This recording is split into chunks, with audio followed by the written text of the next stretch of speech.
Welcome to VIR, or I should say, welcome to the advanced class for VIR. We're going to talk about how to learn faster. And of course, we all go to the track to learn, right? In fact, it's called driver's education. So hopefully many of you listening are hearing some material that you've seen before, but also we'll get some tips that you haven't heard before. So let's dive right in. The burning desire to learn more, according to Ross Bentley. So with that said, if we can get the PowerPoint to wake up here, for some reason, there we go. Normal disclaimer that we're talking about a lot of things that affect your driving on track here. And the thing, how you drive on track at the end of the day is your responsibility, not mine or the club's. So what we're going to talk about, how do we learn? What should we focus on learning? And obviously, most importantly, how to improve what we learn on the track. And we'll talk briefly at the end about how to avoid getting stuck or stuck on a plateau. And then we'll go to VIR turn by turn. Now, we all hear the term learning curve, right? Well, that's sort of the red line you see in this graph here. In practice, we tend to not learn kind of on a smooth curve like that so much as in a series of steps. And if you think about it, that kind of makes sense, right? Because we learn a new skill or we improve a skill, and then we have to practice it for a while before it becomes second nature, and then we can build on that with the next step. What we want to avoid, and we'll talk about this at the end, is getting stuck on the and actually having our skills actually decline. Now, many of you have seen this before. I'm not going to spend a lot of time here talking about the learning steps. If we think about riding a bike, the first time, second time, you fell off. You eventually could balance it while you thought about it, go a short distance, then longer, did that again. And then you could ride the bike without thinking about it. Well, that's the unconscious competence. That's how we get to a skill that we can do without thinking about it, literally. Our brain is obviously working on it, but not in the same way. You can think about this as it applies to heel and toe. It takes a lot of practice, but eventually, you can figure it out. So let's use an example that we can all use, you can all afford to pay more attention to. Brake release, doing it smoothly. At first, we just have to pay attention to it. Then we have to practice while thinking about coming off the brakes more gently, more slowly, more smoothly. And if we practice it enough, we can get to the point where if I'm riding with you, I can't tell whether you've taken your foot off the brake yet or just moved it to the gas pedal without accelerating. So with that said about how we learn, what do we want to focus on learning? And some of these are kind of basic, but I want to go through it very quickly.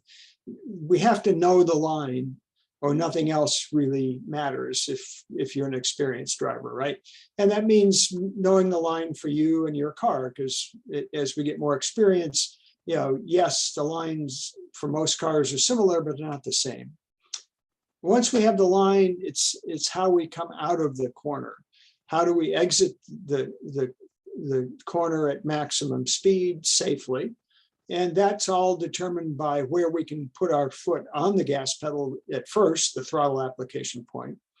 And then perhaps just as importantly, if not more, where can we put our foot on the floor? Because if we can put our foot on the gas pedal at the apex, but we can't put it on the floor until we're almost a track out, we've left a lot on the table.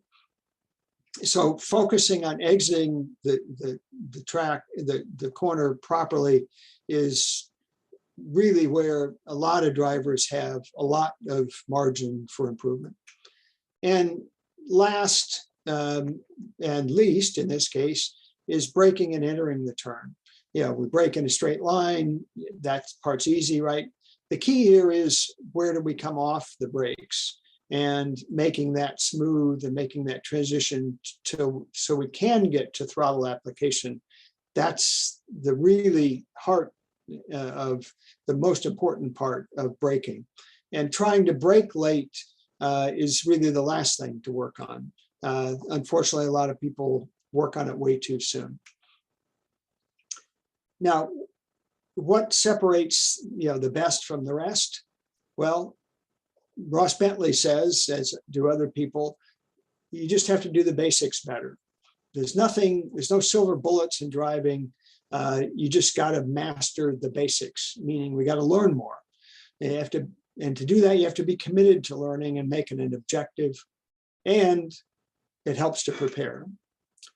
So how do we improve learning? Well, at home, we can get ready. We can review our previous notes, track map, good videos. If you have a simulator, you can visualize, you can make sure you're in good shape, make sure your car is in good shape, so that it doesn't distract from learning when you're at the track.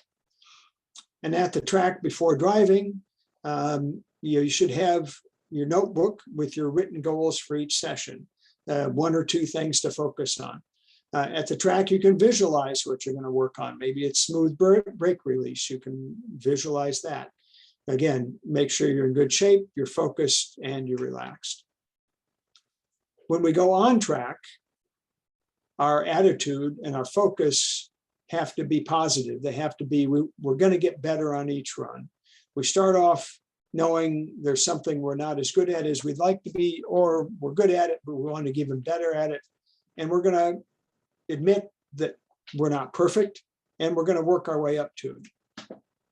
And we're going to focus. We're going to focus on either one corner or one technique, and we're going to use a session, one at a time. We're not going to try to do 5 things at once. You've heard me talk about sensory input sessions. That's another way to improve your learning. Go out for a session and just pay attention to what you see. Look for something new on every lap, and so on with listening and with your seat of the pants. And it's easy to go chase your friends every run and miss this. And that happens to all of us, but let's make sure it doesn't happen every run if your objective really is to get better. And don't mess with the car other than to make sure it's got gas and tire pressures and such. And don't fall into the lap time trap. Yes, lap time gives you some measure of what happens, but it doesn't tell you exactly how well you got through turn 1 at VIR unless you're doing very specific segment timing to look at that, in which case, God bless you for being able to get it to that level of fine-grained analysis. But looking at a raw lap time is not going to tell you how well you exited a particular corner, how well you released the brakes in every corner, or any other such technique. Now, after driving, we want to capture learning. And there's a right way to do that. It has to be done right away, and it has to be done in writing, at least for most of us. Most of us don't have a photographic memory. So write down what worked and what didn't work. What did I do well? Rate yourself. Note any reference points you picked up that you found useful, and make a quick note about if I could do 1, 2, or 3 things better next time, what would they be? And do all this before you look at lap times, before you look at data or video, or before you socialize, while it's fresh. Then you can relax, grab something to eat and drink, fuel the car up, and so on. And then if you have time, you can look at data and or video, but leave time to mentally prepare for the next session. What I've just gone through is exactly what the pros do. So there's no magic here. If there is a silver bullet in how we get better, this is it. To take that a level deeper, what does it mean to practice? Well, there's a lot of science, it turns out, around this. And it turns out that how you practice is much more important than the amount you practice. Despite the old saying of seat time, seat time, seat time, just getting in a rut doesn't make you better. So what constitutes good practice? Well, the fancy term is purposeful practice, where you are outside your comfort zone a little bit, but you're doing it in a focused way with clear goals, a plan, and a measurement for those goals. So let's use it as an example, oak tree, a challenging corner for all of us at VIR. Let's say you want to exit the corner a bit faster, and you think you can get your foot on the floor 2 or 3 feet sooner rather than you are at the moment. Well, we can measure that by looking at the tack as we're at the end of the track out curbing, right? That's called indexing. We can index that point. And if we were at 6,000 RPM, the last time, and we think by moving a little sooner, we can add another 200 or 300 RPM. That's a very discrete, concrete example of how we can get better. And we can try that. And if it works, great. Now we can repeat it until it becomes second nature. If we end up driving 2 or 4 wheels off over the curb, well, we found out, getting on our foot on the floor at that point maybe doesn't work, or at least we don't know how to do it yet. But this is an example of purposeful practice. And I highly recommend those of you that are interested to kind of understand this better and take advantage of it. Also called deliberate practice. Here's some kind of low-hanging fruit that you need to look for. Avoid coasting. You'll hear Peter Krause talk about end of acceleration is where you get on the brakes. Maximize time at full throttle. I already talked about getting on the floor sooner. Avoid overslowing going into a corner. And you can do that by focusing on where you release the brakes versus where you get on the brakes. Give yourself a point where you're going to come off the brakes and come off of them at that point. And always remember that being smart beats being brave. That seems logical, right? But too many people get caught up and say, well, maybe I'll try that without really thinking it through. It has to be thought through. And think about it in terms of risk reward. And also remember the go, no-go switch that Peter Krause talks about. We already talked some about how to measure progress. I mentioned indexing at oak tree. You can use a track out cone or better the curb or any other reference point that's easy for you to pick up. And a good thing to think about is, where is my foot on the floor? What is my wide open throttle point? And just like, where is my end of braking point? Those are really good reference points to get comfortable with and then see whether they can be modified. You can also just listen to the car, right? And to the tires. You can listen to the throttle. If you're on and off the throttle, then, before the apex, clearly you slowed down too much coming into the corner. Conversely, if you get your foot down hard and then have to come back off the gas as you get toward track out, well, then, you've either gotten on the gas too soon, too hard, or too early. So I mentioned plateaus, but I also mentioned the risk of getting stuck. Well, if you find yourself feeling like you're stuck, then think about it. Here's some tips for how to think about it. Break your driving down into really small bites. How am I applying my foot on the brake pedal? How am I releasing my foot off of the brake pedal? How am I squeezing the gas pedal when I first get on it? And how fast or how slow am I turning the steering wheel? Those kinds of things. And then take one of those things and try something different. Just do it as an experiment.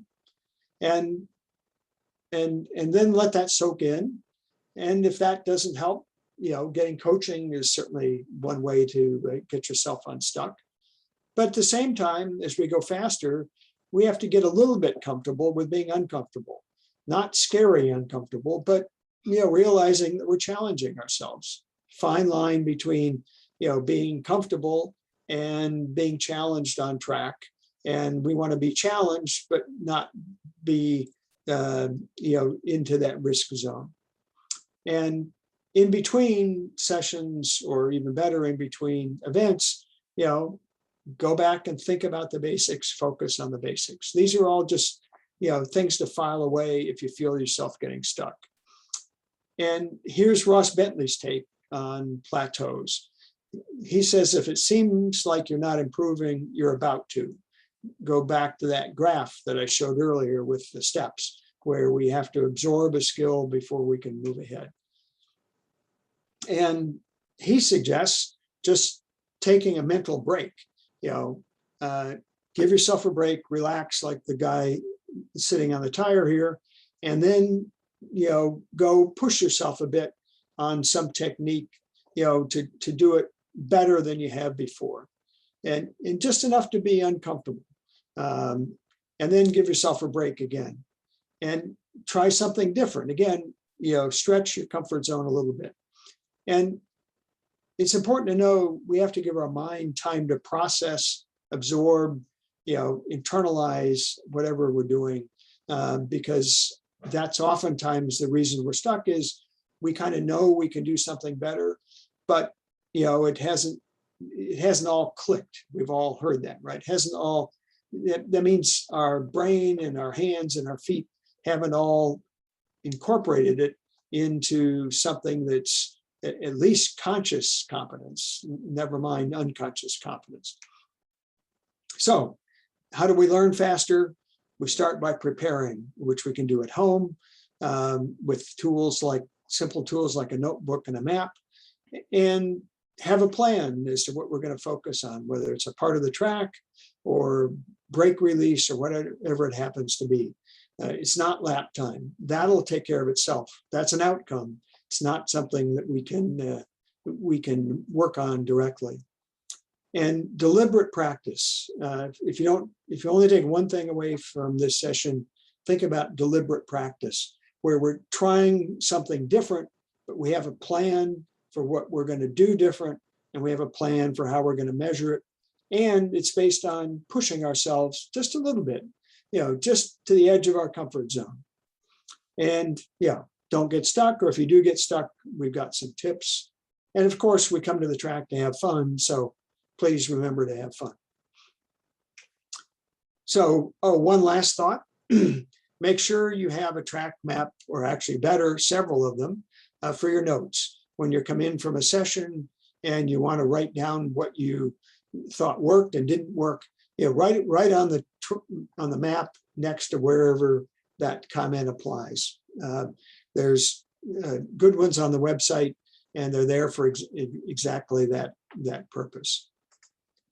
So I hope you found that with a couple of ideas that you can apply when you show up at VIR, and I hope they help you learn faster and get around the track even better.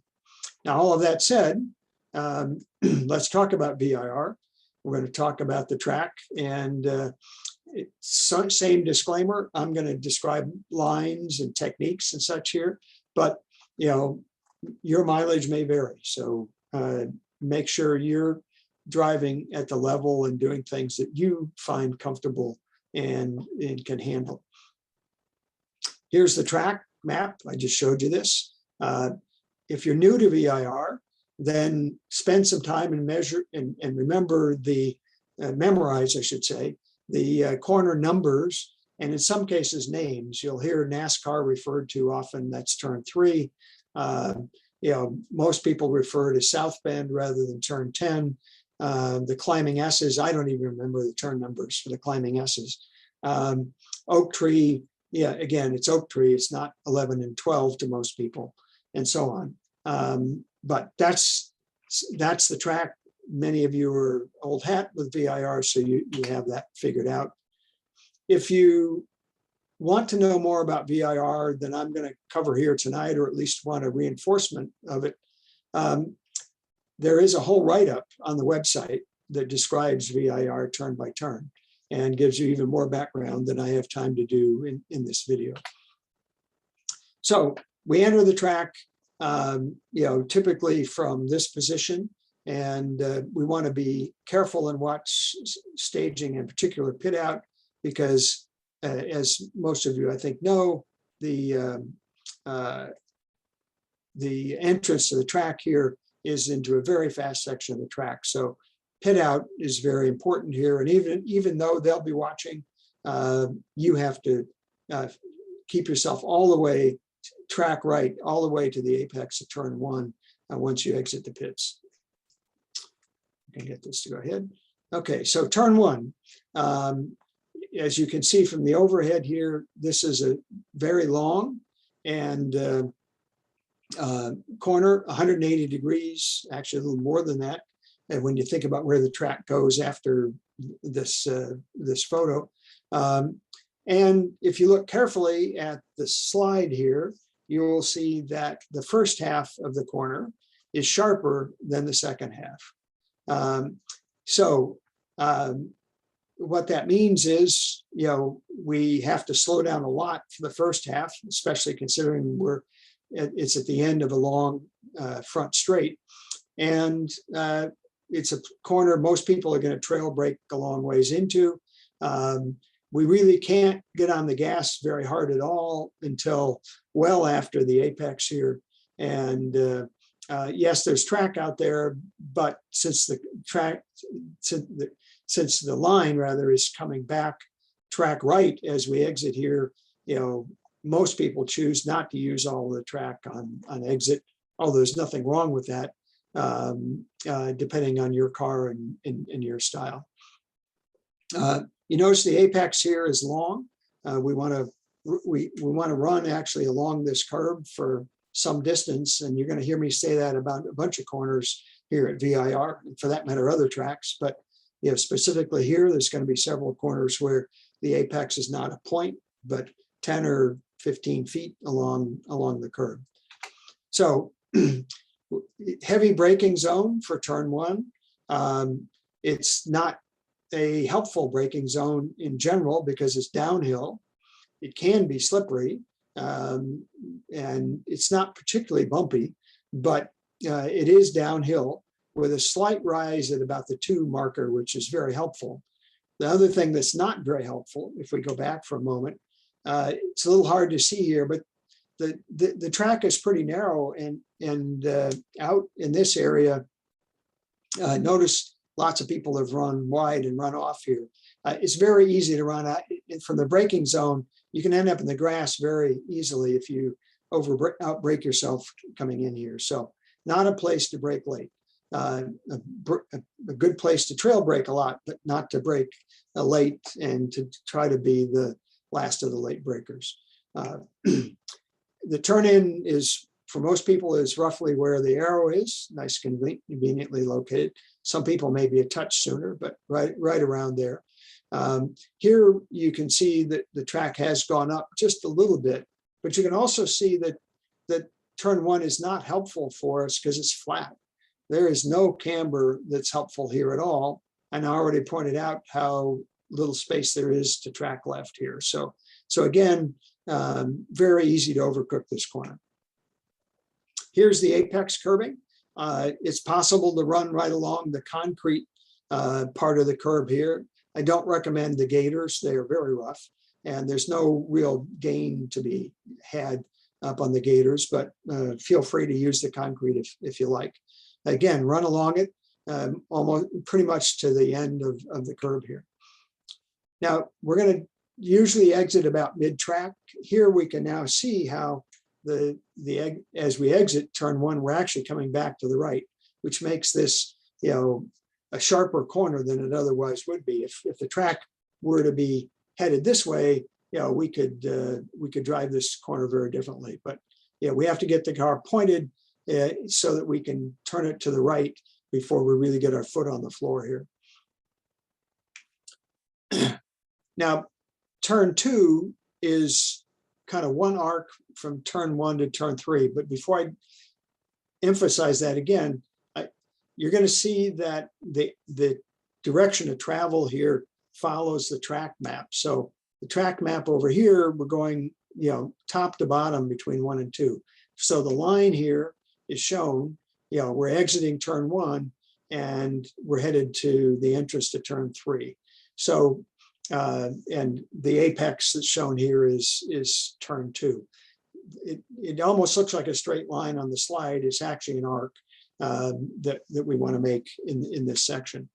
So as we're exiting, turn 1, now you see the trees on the left here, and just you can see the tower building easily through the trees, not really that visible when we're driving or just coming into view, maybe at this point, is the tech garage. But as soon as we can see that tech garage, we just want to drive toward it. And that becomes our reference point that gets us set up for turn 3. And there are 2 lines through here. One is pretty much on, along the apex curve, not on it normally, but close to it. There's a wider line, a car width or more out, that some people prefer because it makes the turn in for turn 3 slightly less sharp. It's also longer. That's the trade-off. Take your pick. They both work just fine. So in any case, we're headed toward the tech garage, which is our turn-in point. It gets us on the right arc to get us lined up for the curbing on track right as we set up for turn 3. And so again, the line coming from the top here is the exit of turn 2, and we're setting up turn 4, NASCAR bend. This is a fun, fast corner, but we do have to brake to slow down because we can carry a lot of speed up to this point. The challenging part can be that we're not really braking in a straight line here. We've been on an arc, as I said. And so, yes, we can perhaps straighten the wheel a bit and brake in a straight line, or we can, brake with less than full force so that we can brake while the car is still turning a bit. And we can trail brake some distance into turn 4 as well. But it is a fast corner, and we do want to make sure we get set up to exit it well on the gas. The turn-in point for turn 3 is roughly the end of the curbing that you see on the right of the car here, maybe just before the end of the curbing for some people, but right around the end of that curbing. Here's another long apex for turn 3. Again, if you choose, you can run on the concrete. No particular need to, but you can if you want, like. But key point is it's a long apex. There's lots of track out room. I guess I don't have a slide showing that, but at track out here as we exit, lots of room. There's even asphalt over to the right of the track out curbing, which some people will attempt to use, but A, we may call you too off for that. And B, I've been told that people who've tried it both ways find that it doesn't gain you anything. So now we get to an interesting part of the track, a series of very connected corners. And the important thing to realize is that turn 4 right here in front of us sets up the whole back section of the track. The whole section of the track between here and Oak Tree is set up right here. And one early coach of mine at VIR said to me, the straight that ends at Oak Tree begins at turn 4. So try to remember that. This is a critical corner that many people overdrive and messes them up for the following sequence. It looks busy, and it is in some ways, but not nearly as bad as it looks. Because basically what we're doing is we're compromising 4A to set up 4B here. So what that looks like is, we're braking for turn 4 just like we normally would. We're going to apex the corner like we normally would, but we're not going to track out. We're going to at most be mid-track, ideally left of center here, as right after the apex. For about a car length after this apex, we should be ideally left of the center line here, or at most a touch over it. If we're any further to the right, we won't make the rest of the section here work. And it's no problem to be track left here if you can make that happen, because that'll make the rest even that much easier. The key thing is to focus on the apex of 4B here. And as we do that, from about this point where the car is in this photo, we can start to accelerate quite hard, because we've got a little chute that's taking us over to turn 5. Yes, it's an arc, but we want it to be one arc, just like it was between turns 1 and 3. This is another place, one arc that we're going to clip the apex of right where the corner curbing sticks out the furthest. We're going to clip that, and we're going to head to the outside of the track here, staying away from the curb. We're going to stay on the black stuff, but one arc over to 5. Now here's what 5 looks like from overhead. And here again, the apex of 5A is really the focus point and really critical to get it right. And to help us do that, as we, from this point forward, we want to be looking at that apex. That's where our focus needs to be. And we're driving toward it on this arc that's going to, take us along the left side of the track and then back to that apex. And again, here's another view. The key thing is that in many cars, that arc won't be perfect to get us where we want to be for that apex of 5A. The solution is, for most of us, is a brief lift, not even completely off the gas, but just breathe the car and let the front end tuck in a little bit, the back end step out a little bit, and straighten the car out, because we really want the car straight, pointed at the bridge. We want to be looking at the bridge as we're at the apex of 5A. If we're looking at the trees or any place further left, we haven't made this corner, and we're not going to be able to get on the gas. And if you do get on the gas hard and you're pointed off this way, it's not going to be good. So really important for the car to be straight here. This is one of very few curbs on the track where, if you want to use curbs, go ahead. Straightening this out and being, way up on the curb on the right here straightens out the section, obviously. The other thing that shows up a little bit in the picture, but not really, is there's favorable banking, in close here. And if we're up on the curb, like you kind of see in the photo, we take advantage of that in addition to the favorable line. But the most important aspect is to be straight, whether you're on the curb or not. The rest of this is pretty straightforward. If we're straight, lots of acceleration. Just mind the curbs, especially the one at 5B. That's a pretty nasty curb and can really upset the car or even change its direction if you're not careful. So pay a lot of attention that or give that curb a lot of respect. So now the climbing S is one of the signature features of VIR, and very hard to describe if you haven't been there and done it, but I will do my best for those of you new. For everybody, I hope you pay attention to how we want to set this up, because the whole sequence is determined by our entry. And so we're going to enter, we're going to literally drive right past this first set of curbing on the left, and we're going to drive straight for a little bit over a car length before we turn and make our way up the hill and get to the next apex. So here's what that looks like from the car.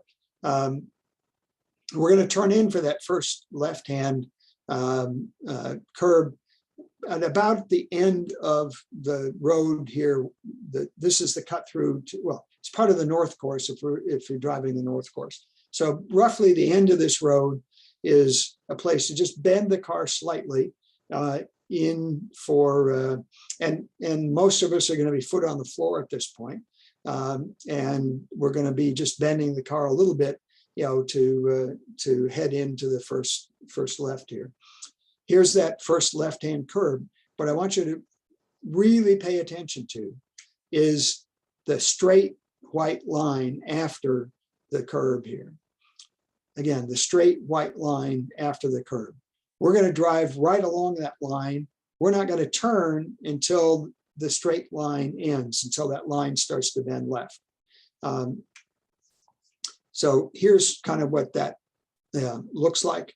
And when we do that properly, this first right hand is actually quite steep uphill, as you can see in the photo. And this way we hit that hill square on.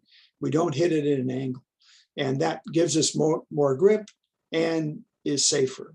And ultimately is faster, of course. But safety is really important here because we're going really fast.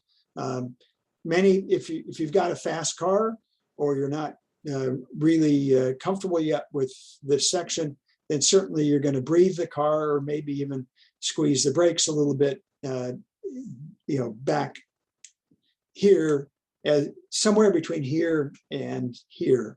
Maybe at about this point, you might touch the brakes if you needed to slow yourself down to set up the rest. Certainly do it before you set up the rest of this section. So if we get this section right, the rest is just a lot of fun. We're going to apex this near the end of this curb as we come over the hill. We're going to aim at the middle of the next curb in 8B. Middle to end of that curb. And again, we're going fast here. We're going uphill, but we're going fast. Turn 9, we're going to apex in the middle of the curb. And it's going to take us over this blind brow that you see up top. Great fun when done properly. Now, this section is followed immediately by turn 10 or south bend. And this is probably the fastest corner on the track. It's also, in my view, the most dangerous corner. So it really deserves a lot of respect. As soon as we come over that little brow that we saw in the earlier photo after turn 9, in this little chute here, we want to be on the brakes. We want to slow the car down, whatever amount we're going to slow down for turn 10. And yes, we have to slow down for turn 10, even if you're driving a Miata. Some braking is required here. And it needs to be done in a straight line because we want to do almost no trail braking for turn 10. We want the braking done in a straight line. Common mistake I see is people carrying the brakes well toward the apex of 10. There's no reason to do that. In fact, the car is going to be very unhappy, with you doing that. So we're going to use the brakes, and this braking zone looks long in this picture. It's not. If we wait for the car to settle down after that brow, there isn't much time left to get on the brakes and slow the car down. So as soon as the car settles, on the brakes, and we're going to do a smooth. We're not going to slam the brakes here, even if we have to take a fair amount of speed off, because we're going fast. We have a fast corner. We want to do this in a nice balanced way. We're going to turn in as soon as we can see the front end of the apex curve. And we're going to aim for the first part of it, like the first third of it. And we're going to run right along that first quarter or third of the curve. And one of the things that makes this corner so daunting is that about where the car is in this picture, actually a little bit before this, the camber goes adverse. It goes the wrong way and very unhelpful at this point. We're going really fast. We'd really like some banking here, and it's banked the wrong way. So we want to be judicious with the use of the throttle until we know we've got the corner lined up properly, in which case, giddy up, time to head down the hill really fast. It's basically a straight line, by the way, from the end as we track out of 10 from about here right down to the entrance to 11. Yes, the road bends, but we're just going to go straight down the hill unless we're giving a pass. So here's Oak Tree, 11 and 12, 2 corners, and if you look carefully at the photo, you will see, unlike the turn 1 complex, the 11 is faster, more open than 12. And so we can carry more speed through 11 than we can through 12. So our objective here is to get through 11 as fast as we can,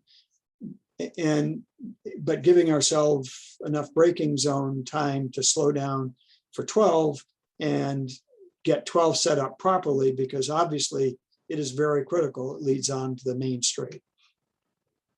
So here's what that looks like. There's a hill going into 11, which makes braking a piece of cake, really slows the car down. So it doesn't take as much brake effort here as you might think. We're going to turn in somewhere around the 1, somewhere between 1 and the brake marker. Most people find that turn-in marker way too late. I find the 1 is about the right place to turn in. We're going to apex the middle of the curb, a little bit past it. But the key thing we're focused on here is the outside of the track. We're aimed to the outside here, and we want to get ourselves all the way to that outside curb, get ourselves lined up with that as we're braking. And this is a great place to trail brake to help the car turn. If your car needs help turning, this is the place to trail brake, because we can't get on the gas for a while here. This is a sharp corner, much sharper than it appears. And we have to give the car time to turn. Coming in with some speed from 11 gives us speed to scrub off to trail brake, which helps 12. Getting that balance correct is a real challenge. Steering input here, fast hands. Once we are at the point we want to turn, we're going to crank the wheel, because this is a slow, sharp corner. And we really got to get the car to turn. And we can't, by the way, if we're on the gas while we're doing that at all, guess what? You're not going to make the corner, or at least you're not going to make it nicely. And here's the way to measure that. At the apex, we want to be aimed at or right of the flag station over here. So if we're still aimed over here, we're not going to be able to get on the gas. If we're aimed in the right direction, we can be squeezing the gas on at this point. But we got to get the car turned enough to line it up. Want to track out in the second half of the curb. This is pretty easy once we get the rest of it done. And now we have the long main straight or back straight. That's followed by the roller coaster. And again, let me point out track direction. We're now coming from the left on the slide here, because we're following the track map. So we're coming up a hill at the end of the straight. We bend the car in. We're focused on the right-hander here, but that's a throwaway, if you want to call it that, or a setup for turn 15. So here's what that looks like as we come up the hill at the end of the back straight, which again helps us with the braking. We're on the brakes at some point. There's a turn-in marker here, where we're going to bend the car slightly to help us get to the left-hand half of the track as we come over that hill, and we're setting up turn 14. So turn 14, we're just basically going to follow this curbing, this apex curbing, all the way to the end of it. And we're going to be patient here, because if we're not patient, we'll screw up turn 15. So we want to be patient. And when we get to this point, now we can have fun, because now we can turn the car left and go, because the car is going to compress at the bottom of the hill here. And this corner is great fun, because the road just catches the car and away we go. Oh, this is the apex of 15. But this happens pretty naturally with our momentum. This is followed after this very short shoot by turns 16A and B, and really 17 is right after that as well. In this case, the chute's flat, but the 16A and in particular, the hill just drops away. And we're going downhill while we're turning here. So it can be very disconcerting the first time through, or as you pick up speed. So what does it look like? Well, there's a curb on the outside here that we line up, and we kind of bend the car over toward the apex of 16A. And as we bend it in, then we're going to brake to scrub off whatever speed we need to scrub off. And conveniently, there's a little rise right here, a little hard to see, but there's a rise which helps us slow down right before the hill starts to decline. And so we're gonna scrub off speed, get ourselves over to this apex curb on the left, for 16A. We want to line this curb up, at least the second half of it, and we want to use the end of this curb as our turn-in point where we're going to turn right to go to 16B. Some people will actually ride all the way up on the gators here. They're pretty rough, but it does straighten the corner out slightly. Whether it's worth that effort or not, you can decide. But regardless, the end of the curb here is our turn-in point. And now you can get a sense of how steep the hill is and what we're facing out in front of us. As we turn in here, let me back up. As we turn in for 16B, we can be squeezing the gas on. We're not going to plant our foot on the floor yet, especially if you have a lot of power, but you can squeeze gas on. And because as we head down the hill here for 16B, this is a nice arc. And assuming we have it lined up, we can, even though the car feels like it's falling off the edge of the world at this point, we can be feeding gas on, and guess what? The road's going to catch us at the bottom, and we can then feed more gas on. And we're essentially on the gas, through 16B and through 17. The 17 apex, I don't think I have a good photo of it here.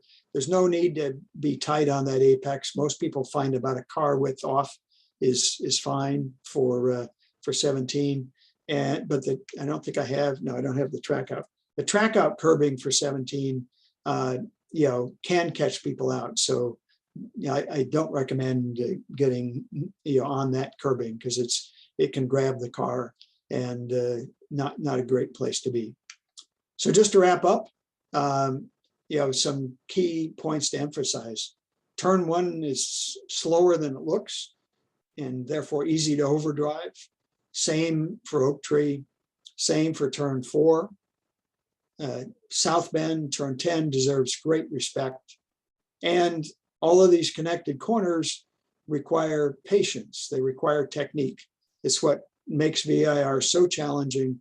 It's why so many of us like to go to VIR and why we drive 500 miles, to do so. So with all of that said, I really look forward to seeing you at VIR, and I hope you've picked up some tips you can use. And please give me any feedback. And I hope to be, I will be there, and I hope to be as available as possible for any questions you have.